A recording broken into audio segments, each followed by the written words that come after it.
الرحمن الرحيم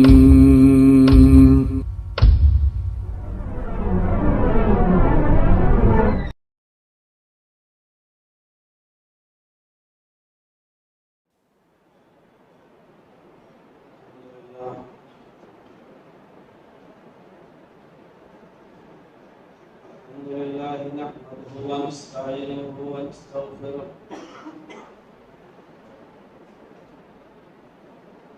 ونعوذ بالله من شرور أنفسنا ومن سيئات أعمالنا من يهده الله فلا مضل له ومن يضلل فلا هادي له وأشهد أن لا إله إلا الله وحده لا شريك له وأشهد أن محمدا عبده ورسوله أما بعد فإن خير الحديث كتاب الله وخير الهدي هدي محمد صلى الله عليه وسلم وشر الأمور محدثاتها وكل محدثة بدعة وكل بدعة ضلالة وكل ضلالة في النار. أعوذ بالله من الشيطان الرجيم. بسم الله الرحمن الرحيم. والعصر إن الإنسان لفي خسر إلا الذين آمنوا وعملوا الصالحات وتواصوا بالحق وتواصوا بالصبر. رب اشرح لي صدري ويسر لي أمري واحلل عقدة من لساني يفقهوا قولي. حاضرین جمعہ، جامع مسجد نرمل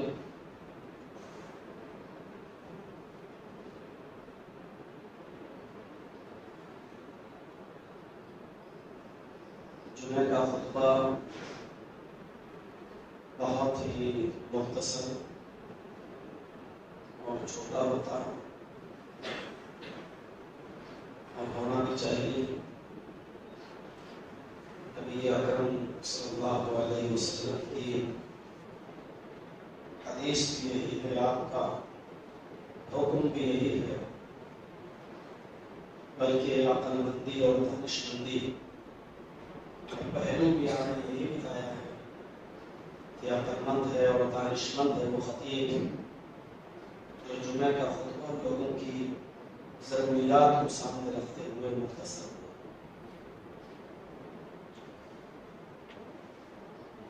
مختصر سے خطبے میں نبی اکرم صلی اللہ علیہ وسلم کا معمول یہ ہوتا تھا کہ آپ معاشرے اور سماج کے اندر جس چیز کی ضرورت ہوا کرتی تھی آپ اس چیز کو اٹھایا کرتے تھے، اور یہی عقل مندی ہے. میں نے سورۃ العصر کی تلاوت کی ہے. یہ سورت بہت ہی مختصر ہے، بہت ہی چھوٹی ہے. والعصر ان الانسان لفی خسر الا الذین آمنوا وعملوا الصالحات وتواصوا بالحق وتواصوا بالصبر. لیکن اس چھوٹی سی سورت کی اہمیت کا اور اس کی فضیلت کا اندازہ آپ اس بات سے لگا سکتے ہیں کہ مشہور مفسر قرآن حضرت عبداللہ بن عباس رضی اللہ تعالیٰ عنہ، جن کے بارے میں اللہ کے نبی صلی اللہ علیہ وسلم نے دعا کی تھی کہ اللہ قرآن نازل تو تو نے میرے اوپر کیا ہے، لیکن قرآن کی فقہ اور قرآن کی سمجھ عطا فرما اللہ. اور جس کے لیے نبی اکرم دعا کریں اس کی فقہ اور ان کی سمجھ کا اندازہ ہم اور آپ نہیں لگا سکتے. مشہور مفسر عبداللہ ابن عباس نے کہا ہے اس صورت کے بارے میں کہ اگر اللہ تبارک و تعالیٰ نے پورا قرآن نازل نہیں کیا ہوتا، پورا قرآن نہیں اتارا ہوتا، صرف یہی ایک سورت اگر نازل کر دی ہوتی تو یہی ایک سورت انسان کی پوری زندگی کے عمل کرنے کے لیے کافی ہوتی۔ پورے قرآن کے اندر مجموعی طور پر جن چیزوں سے بحث کی گئی ہے اور جو چیزیں پیش کی گئی ہیں، بہت ہی اختصار کے ساتھ اللہ تبارک و تعالیٰ نے اس سورت کے اندر پورے قرآن کا ایک ایسنس، پورے قرآن کا ایک نچوڑ، پورے قرآن کا خلاصہ ہے سورت کے اندر۔ پورے قرآن میں آپ کو ایمان کا تذکرہ ملے گا، اہل ایمان کا تذکرہ ملے گا، مومنوں کے اوصاف ملیں گے، اور پورے قرآن کے اندر انہی مومنین سے عمل اور عمل صالح کا حکم دیا جا رہا ہے انہی کو۔ اور پورے قرآن میں آپ پڑھیں گے تو یہی چیز آپ کو ملے گی کہ حق بولیے، ایک دوسرے کے حقوق کے بات کا خیال رکھیے، اور ان حق کو بولتے ہوئے اور حقوق کی ادائیگی کرتے ہوئے اگر کچھ پریشانیاں آ رہی ہیں تو ان پریشانیوں میں آپ صبر کیجیے۔ پورے قرآن میں یہی نچوڑ ہے۔ اللہ تبارک و تعالیٰ نے فرمایا، پہلی آیت ہی دیکھیے، والعصر، یہاں اللہ نے زمانے کی قسم کہا، زمانے کی قسم۔ میں نے پہلے ہی کہا تھا کہ جمعہ کا خطبہ بہت ہی مختصر ہوتا ہے، ایکسپٹ کر دیجیے، جمعہ کا خطبہ بہت ہی مختصر ہوتا ہے، میں اس طرف نہیں چل پاؤں گا۔ اللہ تعالیٰ کو قسم کھانے کی ضرورت کیوں پڑتی ہے؟ قسم تو ان لوگوں کو کھانے کی ضرورت پڑتی ہے جن کی بات کا اعتبار کم کیا جاتا ہے۔ جیسے آپ ہم سے ڈیٹ لیں اور میں نے آپ کو ایک ڈیٹ دے دی، ٹھیک ہے، ڈیٹ میں آ رہا ہوں، اب آپ کو ڈر لگا ہوا ہے پتہ نہیں آئیں گے یا نہیں آئیں گے یا کچھ ہو نہ جائے، سماج میں سوسائٹی میں ہم کیا جواب دیں گے، تو آپ کہہ رہے ہیں مولانا صاحب آئیے گا، آئیے دیجیے، اعتبار آپ کو کم ہو رہا ہے، تو میں آپ کو بھروسہ دلا رہا ہوں، نہیں انشاءاللہ اگر تندرستی رہی تو اللہ کی قسم میں ضرور آؤں گا۔ یہ چیز کیا اللہ کی ذات بھی ایسی ہے کہ اس کو یقین دلانے کے لیے قسم کھانا پڑے؟ یہ غلط مسئلہ ہے، اور اس مسئلے پہ اگر ہم گئے تو وہ صحیح میں مٹک جائیں گے، آگے نہیں ہو پائے۔ اس خلاصے کلام تھوڑا سا یہ اتنا بتا دوں کہ عرب کے لوگ اس بات کو زیادہ اہمیت دیتے تھے جو بات قسم کھا کر کہی جائے، تو اللہ تعالیٰ نے وہاں ان کے مزاج کو دیکھتے ہوئے کہا کہ جب تم قسم کھا کر کوئی بات کہی جاتی ہے اسی کو زیادہ اعتبار کرتے ہو اور اس کو زیادہ اہمیت دیتے ہو، تو میں اس زمانے کی قسم کھا کر تمہیں یقین دلا رہا ہوں۔ ایک مسئلہ اور یاد رکھیے گا، اللہ تعالیٰ جس کی قسم کھانا چاہے کھا سکتا ہے، اللہ تعالیٰ کے لیے کوئی قانون کوئی نہیں بنا سکتا، اللہ جس کی قسم کھانا چاہے کھائے، لیکن بندوں میں سے، اس کی مخلوق میں سے ہم اور آپ آزاد نہیں ہے کہ جس کی قسم کھانا چاہے کھائے۔ ہمیں اور آپ کو پہلی بات تو قسم کھانا نہیں چاہیے، اور اگر ضروری ہو قسم کھانا تو وہاں پر صرف اللہ کی قسم کھانے کی اجازت ہے، آپ اللہ کی قسم کھانا، اور وہ بھی زیادہ نہیں، زیادہ قسم کھانے والے کو جھوٹا بھی کہا، اور بلکہ بعض روایات کے اندر منافق کی پہچان بتائی، کچھ لوگ اللہ کی قسم بھی بات بات پہ کھاتے ہیں، اللہ کی قسم، اللہ کی واللہ واللہ واللہ، اللہ کے ہر بات پر وہ قسم کھاتے ہیں، وہ بھی صحیح نہیں ہے۔ اللہ کی قسم ہی کیوں نہ کھاتا ہو، اگر زیادہ قسم کھا رہا ہے تو وہ بھی جھوٹا ہے۔ اور دوسری قسم تو جائز نہیں، من حلف لغیر اللہ فقد اشرک، جس نے اللہ کے علاوہ کسی اور کی قسم کھائی اس کو شرک کیا۔ تو اللہ تعالیٰ نے زمانے کی قسم کھائی اور یقین دلایا، سنیے، والعصر، اور زمانے کی قسم کھانے کے بعد فوراً کہا ان الانسان لفی خسر، ان الانسان میں الانسان میں جو الف لام داخل ہے وہ جنسیت کا ہے، پوری انسانیت، صرف مسلمان نہیں، پوری انسانیت، کسی بھی مذہب کی ہو، کسی بھی دھرم سے جڑی ہوئی ہو اور کسی بھی مکتب فکر سے جڑی ہوئی ہو، چھوٹا ہو بڑا ہو، بچہ ہو بوڑھا ہو، جوان ہو مرد ہو عورت ہو، پوری انسانیت لفی خسر، خسارے میں انا ہے، اور انا کی خبر پر لام بھی داخل ہے، ان الانسان لفی خسر، الفاظ کی زیادتی معنی کی زیادتی پر دلالت کرتے ہیں۔ ترجمہ اس کا یہ ہوگا زمانے کی قسم، روئے زمین پر جتنی بھی انسانیت کو تم دیکھ رہے ہو، تمہاری آنکھوں کے سامنے جتنے بھی لوگ ہیں، سب کی سب ٹوٹے ہی ٹوٹے میں ہیں، نقصان ہی نقصان کے اندر ڈوبے ہوئے ہیں، کسی کو کوئی فائدے میں نہیں ہے، اونلی نقصان، صرف نقصان کے اندر، اور پوری انسانیت کو نقصان میں بتا کر اللہ تعالیٰ نے بتانے سے پہلے زمانے کی قسم کھائی۔ میں زمانے کی قسم کھا کر کہتا ہوں سب نقصان ہے۔ زمانے کی قسم کھانے کی وجہ کیا ہے؟ علامہ راضی نے بہت اچھا ایک نقطہ نکالا، کہا کہ زمانہ پگھلتا ہے، گزرتا ہے، جیسے برف پگھلتا ہے، اور برف جیسے جیسے پگھلتا جاتا ہے اس کی قیمت گھٹتی جاتی ہے۔ صبح میں ایک آدمی برف کے لیے بڑی سلری رکھا ہوا ہے اور بیچ رہا ہے 2 روپے کلو 2 روپے کلو، لیکن کوئی کسٹمر نہیں آیا، آدھا برف پگھل گیا، دوپہر میں اس کی قیمت کم کر دیتا ہے 1 روپے کلو۔ بھائی پگھلنے سے تو بہتر ہے کہ سستے ہی میں بک جائے۔ اثر وقت کے وقت دیکھا کوئی کسٹمر نہیں آیا، امام راضی اپنا واقعہ بیان کرتے کہ میں صبح سبزی خریدنے کے لیے جب گھر سے نکلا تو دیکھا ایک برف بیچنے والا برف بیچ رہا ہے۔ جب ظہر کی نماز پڑھنے کے لیے نکلا تو دیکھا اس نے برف کی قیمت آدھی کر دی۔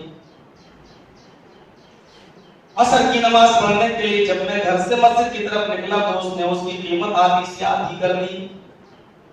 اس کا برف کوئی خرید نہیں رہا تھا اور قیمت گھٹاتا جا رہا تھا۔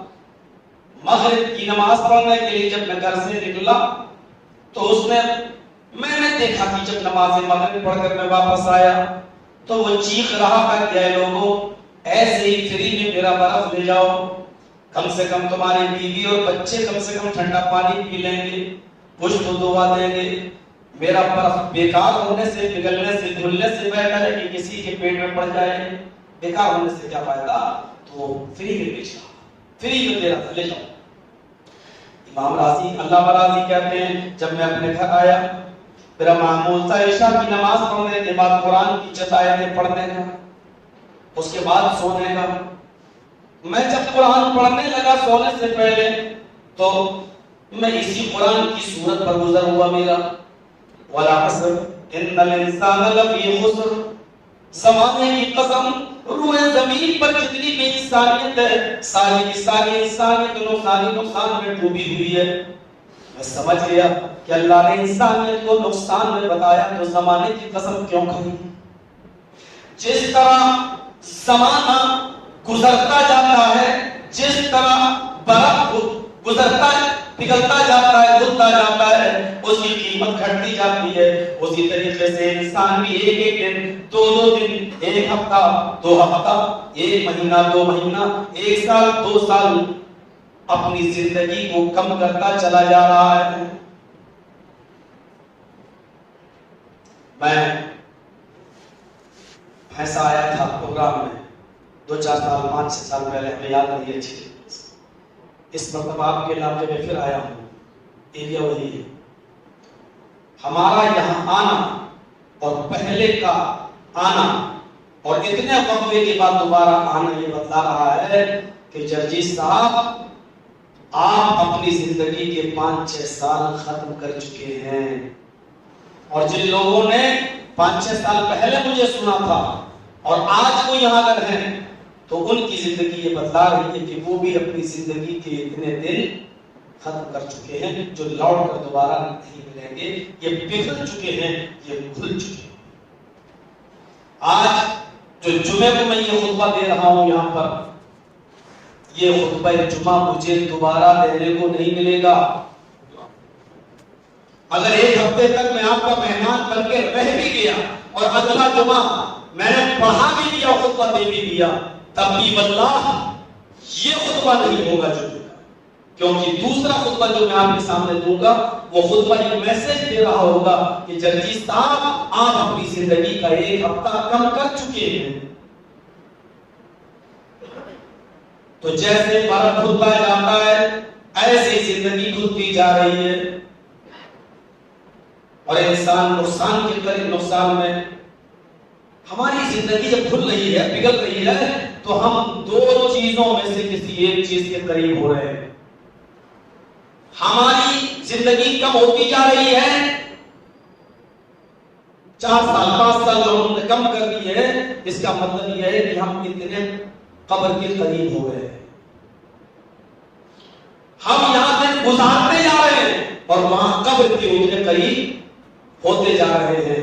اور انسان جتنا اپنی قبر کے قریب ہوتا جا رہا ہے, ساتھ ہی ساتھ وہ ان دونوں چیزوں میں سے کسی ایک چیز کے بھی قریب ہو رہا ہے. یا تو وہ اپنی جنت کے قریب ہو رہا ہے یا اپنی جہنم کے قریب ہو رہا ہے. اور اللہ نہ کرے اگر کوئی انسان بدعمالی کر کے اپنی جہنم کے قریب ہو رہا ہے تو اس سے بڑا نقصان انسان کا کیا ہو سکتا ہے. اللہ تعالیٰ نے اسی طرف اشارہ کیا. روئے زمین پر جتنی بھی انسانیت کو تم دیکھ رہے ہو, بدعمالیاں کر کر کے یہ سب نقصان کے اندر ہیں, ٹوٹے کے اندر ہیں, خسارے کے اندر ہیں. اب جو لوگ نقصان کے اندر نہیں ہیں ان کو اللہ تعالیٰ الگ کر رہا ہے. اِلَّا الَّذِينَ آمَنُوا, ایک وَعَمِلُوا الصَّالِحَاتِ, 2 وَتَوَاصَوْا بِالْحَقِّ, 3 وَتَوَاصَوْا بِالصَّبْرِ, 4 یہ لوگ نقصان میں نہیں ہیں. 1 دن 2 دن 1 مہینہ 2 مہینہ 1 سال 2 سال یہ جتنا بھی آگے بڑھتے جا رہے ہیں یہ نقصان میں نہیں ہے. کیوں؟ کیونکہ یہ لوگ جنت کے قریب ہو رہے ہیں, اپنی اصلی زندگی کے قریب ہو رہے ہیں. یہ تو حیات مستعار ہے, یہ تو چند دنوں کے لیے اللہ نے دی ہے. جو حقیقی زندگی ہے جو کبھی ختم نہیں ہوگی, یہ اس زندگی کے قریب ہوتے جا رہے ہیں. کون لوگ؟ اِلَّا الَّذِينَ آمَنُوا, جو ایمان لائے, وَعَمِلُوا الصَّالِحَاتِ, اور جنہوں نے نیک عمل کیے. یاد رکھیے گا صرف ایمان کافی نہیں ہے, عمل صالح بھی ضروری ہے. ان دونوں چیزوں کو اللہ نے ایک ساتھ بیان کیا, اِلَّا الَّذِينَ آمَنُوا وَعَمِلُوا الصَّالِحَاتِ. اس کے بعد دوسری چیز وَتَوَاصَوْا بِالْحَقِّ وَتَوَاصَوْا بِالصَّبْرِ. ایمان اور عمل صالح یہ دونوں ضروری ہے. اگر آپ کے پاس ایمان ہے لیکن عمل صالح نہیں, دیکھا آپ کے پاس عمل صالح تو ہے لیکن ایمان نہیں, دیکھا دیکھ لیجیے غیر مسلم لوگ کتنا اچھا عمل کرتے ہیں. ابھی میں 45 دن سے 10-15 دن پہلے میں بمبئی میں تھا, 45 دن تھا ہوں. ہمارے پھپھیرے بھائی کا آپریشن ہوا, اس کا پیر پورا کینسر ہو گیا تھا, اس کو نکالنا پڑا, کاٹ دیا گیا. 45 دن سے میں وہی تھا, دیکھ رہا ہوں لوگوں کو, غیر مسلموں کو. کوئی ٹرک بھر کے کھانا لا رہا ہے, کوئی پوچھ رہا ہے کہ آپ کو کیا ضرورت ہے, کیا ہے, کتنے روپے, 1 لاکھ کا اگر بل بنایا ہے تو بیچارے 50,000 وہی پے کر رہے ہیں, لیجیے میری طرف سے, ہم کینسر پیشنٹ کو دے رہے ہیں. کوئی بیچارے سنستھائیں چلا رہے ہیں, فل معاف کر رہے ہیں, کھانوں کی ٹرک لے کے آ رہے ہیں, کھلا رہے ہیں. کتنا اچھا کام کر رہے ہیں مریضوں کے لیے, اور سب غیر مسلم. دیکھا جائے تو کام کتنا اچھا ہے, عمل صالح تو ہے لیکن بیکار ہے کیونکہ ایمان کی بغیر ہے, ایمان نہیں ان کے ساتھ. اور ہمارے پاس ایمان ہے لیکن عمل صالح نہیں. آج اس مسجد میں ہم اس لیے آ گئے ہیں جمعہ پڑھنے کے لیے کیونکہ باہر سے مولانا آئے ہیں جرجی صاحب, ان کو سنیں گے. جرجی صاحب سے پہلے بھی یہاں جو خطبہ دیتے ہیں جو یہاں کے امام ہیں، وہ بھی قرآن سناتے ہیں، وہ بھی حدیث سناتے ہیں. اب یہ فیصلہ آپ کو طے کرنا ہے کہ آپ کو قرآن و حدیث سننا ہے یا جرجس صاحب کو سننا ہے. اگر قرآن و حدیث سننا ہے تو مسجد ایسی بھرنی چاہیے کہ پہلے، اور کسی مخصوص شخص کو سننا ہے تو معاف کیجیے گا، یہ آپ کا عمل تو ہے لیکن عمل اس والے نہیں. آپ ہفتے کے دن مسجد میں نہیں تھے، سنڈے کے دن مسجد میں نہیں تھے، منڈے کو نہیں تھے، ٹیوزڈے کو نہیں تھے، وہ تو جمعرات مسجد میں نہیں، اور جمعے کے دن پہلی صف میں آ کے بیٹھ رہے ہیں. سب سے پہلے صاحب آج کیوں جمعہ ہے، کل کیوں نہیں تھے؟ ارے آج آ گئے جمعہ تھا. کل کیوں نہیں نماز پڑھی؟ کل کیا اللہ نہیں دیکھ رہا تھا؟ نہیں، آج جمعہ ہے.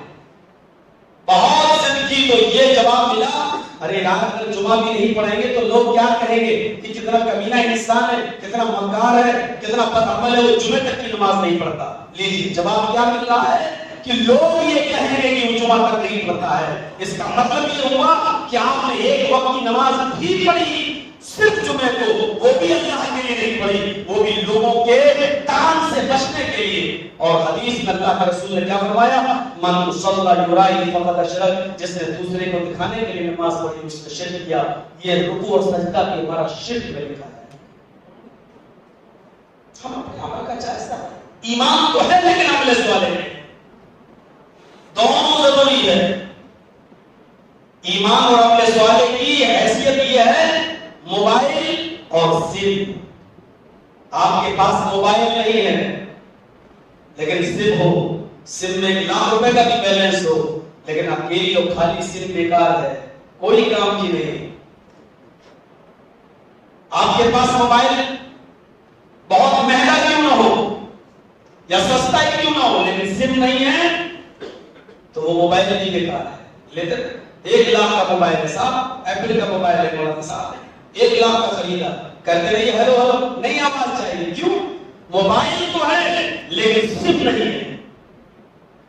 سم ہے 5 لاکھ روپے بیلنس بھر لی تھی اس میں، لیکن سم کو کان میں لگا کہ ہیلو بولی، نہیں آواز چاہیے. سم تو ہے آپ کے پاس لیکن موبائل نہیں.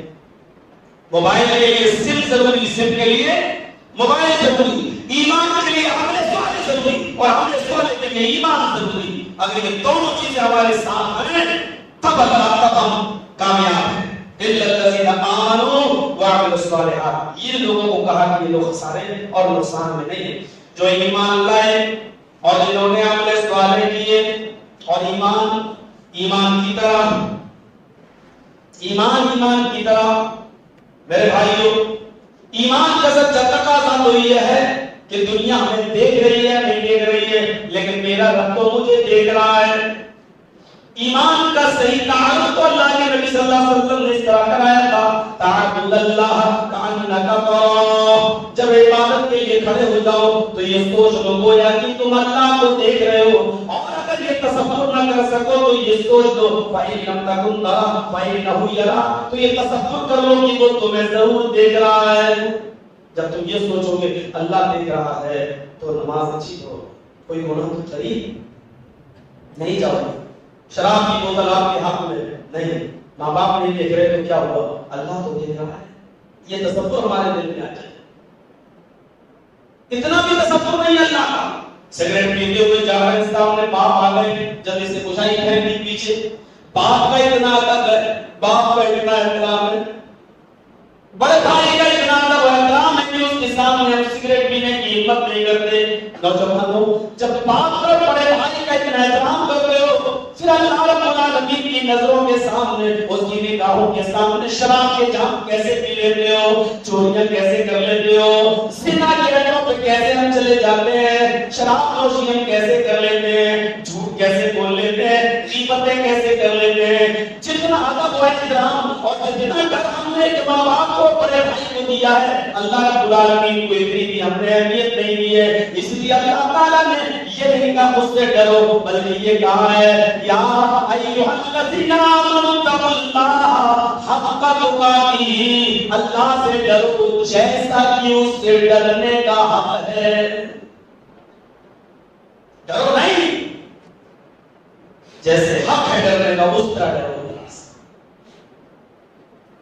ہم سانپ کے قریب نہیں جاتے ہیں یا ہمیں کاٹ لے گا، ہم زہر سے ڈرتے ہیں کہ اس کو پیئیں گے تو ہم مر جائیں گے، ہم آنکھ میں جب نہیں لگاتے کہ ہم اس میں جل جائیں گے، ہم شیر کے سامنے کھڑے نہیں ہوتے کہ ہمیں پھاڑ دے گا، ہم سب کا حق ادا کر رہے ہیں۔ پھر اللہ سے ڈرنے کا حق ہم ادا کیوں نہیں کرتے ہیں؟ اللہ سے ڈرنے کا معنی یہ ہوا کہ اس نے جن کاموں کے کرنے کا حکم دیا ہم ان کاموں کو کریں، اور جن کاموں کو سے روکا ہے اسے رک جائیں۔ اللہ سے ڈرنے کا مطلب یہ ہے عذاب قبر اور عذاب جہنم جتنی چیزوں جتنے کاموں پر ہوتے ہیں ان سے بچ جائیں، ان کاموں کے قریب نہ جائیں، یہ اللہ سے ڈر کا سچا مفہوم ہوا۔ الا الذين آمنوا وعملوا الصالحات، اور نیک عمل صالح ہے۔ عمل تو یہ بھی ہوا کہ نماز پڑھنی، لیکن یہ نماز صرف اللہ کے لیے، کسی کی شرکت نہیں، کوئی شرکت نہیں۔ اسی لیے فرمایا سچا عمل وہ ہے کہ من تصدق بصدقة فأخفاها حتى لا تعلم شماله ما ينفق يمينه، جب تم کسی کو صدقہ دو تو اس طریقے سے صدقہ خیرات کرو کہ تمہارا دائیں ہاتھ کیا دے رہا ہے اس کی خبر بائیں ہاتھ کو بھی نہیں ہونی چاہیے۔ جب تم اس طرح کسی غریب کی مدد کرو گے تو اس کے دل میں بھی تمہارا در و احترام ہوگا، اور اللہ رب العالمین کی نظر میں بھی تم نہیں لکھے جاؤ گے کہ اس کے اندر ریا اور نمود تھا، یا عبادت کا، اخلاص کا اور عمل صالح کا ایک طریقہ بتایا ہے۔ حضرت عبداللہ ابن عمر بیمار ہوتے ہیں، ڈاکٹروں نے بتا دیا، حکیموں نے اور طبیبوں نے کہ بچنے کی کوئی امید نہیں ہے، لیکن افاقہ ہوا بعد میں اور طبیعت ٹھیک ہو گئی۔ حکیم آیا، اس نے نبض دیکھنے کے بعد بتایا کئی مہینے بستر پر لیٹنے کے بعد الحمدللہ ان کی زندگی خطرے سے خالی ہے، ابھی جو بھی کھانا چاہے وہ کھلا سکتی ہو۔ ان کی بیوی سے کہا پکا سکتی ہو، کھلا سکتی ہو۔ اب ان کی بیوی نے کہا عبداللہ بولی کیا کھائیں گے آپ؟ میں بنا دیتی ہوں بہت دنوں سے، تو میں خود آپ کو نہیں کھلا رہی تھی، بد پرہیزی نہیں ہو جائے کہیں، اب بتائیے۔ تو انہوں نے خواہش ظاہر کی کہ میری طبیعت ہو رہی ہے کہ میں مچھلی کھاؤں، بہت دنوں سے مچھلی نہیں ملی ہے۔ انہوں نے اپنے خادم کو بھیجا، پیسے ویسے دے کر درہم دے کر جاؤ اور بازار سے مچھلی لے آؤ۔ اتفاق دے دیے، روزانہ اچھی قسم کی مچھلی آیا کرتی تھی، لیکن اس دن کوئی مچھلی نہیں آئی۔ خادم چلا آیا، نہیں ملی۔ اتنے دنوں کے بعد انہوں نے خواہش کی اور تمہیں مچھلی نہیں ملی۔ عبداللہ ابن عمر نے کہا کیوں ڈانٹ رہی اس بیچارے کو، جب نہیں ملی تو کہاں سے لے آئے؟ چلو کل آ جائے گی۔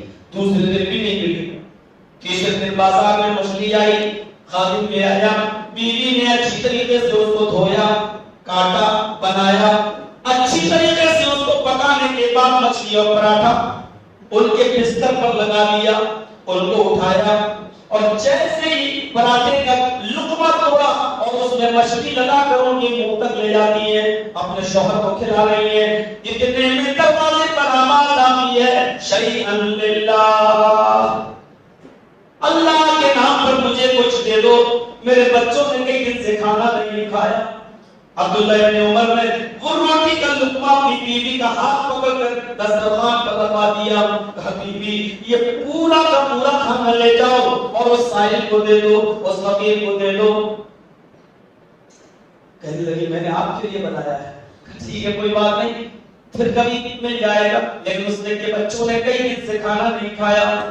بیوی کہہ رہی ہے اچھا ایک ناشتہ میں نکالتی ہوں، مچھلی تو آپ کھا لیجیے جو میں نے آپ کے لیے بنائی ہے، اس مچھلی میں اور پراٹھے کی جو قیمت لگی ہے اس کو میں لاتی ہوں اور اتنی قیمت اتنا ہی درہم میں اس سائل کو دے دیتی ہوں، وہ اپنی مرضی اور اپنے بچوں کی مرضی کے مطابق کھانا بنا لے گا اپنے گھر پر۔ ہاں یہ طریقہ بہت اچھا ہے، بہت اچھا۔ جاؤ جاتی ہے، الماری کی چوری جو ہے کھولتی ہیں، کہتے ادھر لاؤ، گنتے ہیں کہ ہاں ٹھیک ہے اتنے کا تیل، اتنے کا مسالہ، اتنے کی مچھلی، اتنے کا آٹا، ٹھیک ہے تم زیادہ ہی دے رہی ہو، کم نہیں دے رہی، لے جاؤ۔ جیسے وہ دروازے تک پہنچتی ہیں، سائل کو دینا چاہتی ہیں اس کی قیمت، عبداللہ بن عمر نے تو دوبارہ آواز دی میری بیوی ادھر آؤ۔ اب کیا ہے ادھر آؤ، قیمت درہم لے لی، درہم بھی دسترخوان پر رکھ دی، مچھلی اور پراٹھا بھی رکھا تھا، قیمت بھی رکھ دی۔ کہا میری بیوی قیمت بھی دے دو اور مچھلی اور پراٹھا بھی دے دو، آج میں کنفیوز ہوں۔ اب کیا کنفیوز ہوں؟ پہلے دے دیا، ارے یہ دیجیے نا، کھانے دونوں دے کر آؤ، میں شوہر کو گھروں دے رہا ہوں۔ وہ جاتی ہیں اور قیمت بھی دے دیتی ہیں، گوشت اور مچھلیوں پر آدھا بھی دے دیتی ہیں۔ اس کے بعد آئی کیا کنفیوز ہے آپ کو، آپ نے کوئی ایک چیز لینا تھی، آپ نے دونوں چیزیں دے دی۔ کہا میری بیوی جب میری محبوب چیز مچھلی تھی اور جب تم اس کو دینے جا رہی تھی تو میں نے کہا قیمت دے دو، یا تم نے کہا میں قیمت دے دیتی ہوں۔ قیمت لے کے جا رہی تھی تو میرے دماغ میں ایک سوال آیا، قرآن کو کہتا ہے، اللہ تو فرماتا ہے لن تنالوا البر حتى تنفقوا مما تحبون، تم اس وقت ثواب نہیں پا سکتے، تم اس وقت نیکی نہیں پا سکتے جب تک کہ تم وہ چیز اللہ کی راہ میں خرچ نہ کرو جو تمہیں سب سے زیادہ پسند ہے، جو تمہیں سب سے زیادہ محبوب ہے۔ آئے میری بیوی جب تم مچھلی لے کر گئی تو مچھلی محبوب تھی، جب تم قیمت لے کے جا رہی تھی تو میری نظر میں قیمت بھی محبوب تھی، اس لیے میں کنفیوز ہوں، شک میں ہوں، پتہ نہیں میری نظر میں مچھلی زیادہ محبوب ہے یا قیمت، اس لیے میں نے یہ فیصلہ کیا مچھلی بھی دے دو قیمت بھی دے دو۔ آج اللہ دلوں کا حال تو جانتا ہے، اگر میری نظر میں مچھلی محبوب ہے تو میں نے وہ بھی تیری راہ میں دے دی، قیمت محبوب ہے تو میں نے وہ بھی تیری راہ میں دے دی۔ آج میری بیوی قرآن کی آیت کے مطابق میں نے عمل کیا ہے، لن تنالوا البر حتى تنفقوا مما تحبون، تم نیکی اس وقت تک نہیں پا سکتے جب تک کہ تم اس چیز کو اللہ کی راہ میں خرچ نہ کرو جو تمہیں سب سے زیادہ پسند ہے۔ دونوں دے دیا، اس کو کہتے ہیں ایمان کے ساتھ ساتھ عمل صالح۔ یہ ہے عمل صالح، فیصلہ نہیں کر پا رہے ہیں کہ مچھلی دوں یا قیمت، دونوں دے دیا۔ اور بھی واقعات بیان کیے جا سکتے ہیں لیکن یہیں پر اٹک جائیں گے۔ الا الذين آمنوا وعملوا الصالحات وتواصوا بالحق وتواصوا بالصبر، حق کل کے لیے چوٹ پر بولتے رہو، حق بولنے میں پٹری سے مت اترو، پٹری سے اترنے کا مطلب بدتمیزی آپ کی زبان سے نہیں نکلنی چاہیے، لیکن اس کا یہ مطلب نہیں کہ حق بات نہ بول سکتے، حق بولو، چاہے وہ بندوں کا معاملہ ہو، بیٹوں کی زمین و جائیداد بیٹوں کے درمیان تقسیم کرنے کا معاملہ ہو، یا لوگوں کے درمیان پنچایت بیٹھی ہوئی ہو، وہاں یہ مت دیکھو کہ میرا رشتہ دار کی طرف یہ فیصلہ چلا جائے، یہ نہیں، حق بولیے، اور دین کے معاملے میں بھی حق بولیے، حق کے ساتھ سمجھوتا نہیں۔ اللہ رب العالمین نے یہاں تک کہا، قرآن کریم اگر آپ پڑھیں، ان اللہ یأمر بالعدل والإحسان، اللہ رب العالمین عدل اور احسان کا حکم ہر حال میں دیتا ہے۔ یہاں تک فرمایا کہ غیر تم ایسا مت کرنا، اہل ایمان ہو کر کہ مومن ہو تو غیر مسلموں کے ساتھ انصافی ہونے لگے، حق کے معاملے میں آپ غیر مسلم کے ساتھ انصاف کریں گے، اور وہ مشہور واقعات آپ کے سامنے ہیں ہی۔ اللہ کے رسول صلی اللہ علیہ وسلم کے پاس جب مقدمات آتے ہیں تو غیر مسلم کا بھی آ رہا ہے، یہودی کا اور مسلمان منافق کا، لیکن اللہ کے نبی صلی اللہ علیہ وسلم دونوں کی گفتگو کو سننے کے بعد فیصلہ کرتے ہیں یہودی کے حق میں۔ بخاری شریف کے اندر وہ واقعہ بھی ہے کہ دونوں آدمی جھگڑا لے کے نبی کے پاس آتے اور کہتے ہیں یہ میری زمین، وہ کہتا ہے یہ میری زمین، اور دونوں صحابی اللہ کے رسول کہتے ہیں یہ کیسے ہو سکتا ہے، زمین جو ایک ہی کی ہوگی، دونوں کے دعویدار کیسے ہو سکتے ہیں؟ آپ نے دونوں کی گفتگو سنی، اور دونوں کی گفتگو سننے کے بعد